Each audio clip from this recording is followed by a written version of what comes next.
சின்ன கடை தான், பெரிய அளவுல பேர் கிடையாது.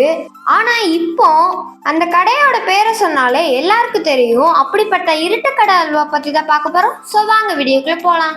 1900ல இந்த இருட்டு கடை அல்வா கடையை ஸ்டார்ட் பண்ணியிருக்காங்க. திருநெல்வேலி நகரத்துல இது ஒரு சின்ன கடை தான். அந்த கடை நைட்ல மட்டும்தான் ஓபன் பண்ணுவாங்க. அதனால மக்கள் எல்லாரும் அதை இருட்டு கடை அல்வான்னு சொல்ல ஆரம்பிச்சிட்டாங்க. அந்த கடையில அண்ணாசாமி முதலியார் ஒரு விசேஷமான அல்வாவை தயார் பண்றாரு. ரொம்ப டேஸ்டான அல்வா அங்க உள்ள எல்லாருக்கும் பிடிச்சு போகுது. ஏன் இந்த இருட்டு கடை அல்வா நைட் மட்டும் ஓபன் பண்றாங்கன்னு நினைக்காத யோசிச்சிருக்கீங்களா?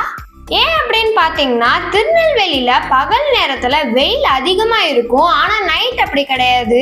அப்பதான் நெய் உருகி அல்வா நல்லா மென்மையா இருக்கும். இதுதான் இருட்டு கடை அல்வா நைட்டு திறக்கிறதுக்கான உண்மையான காரணம்.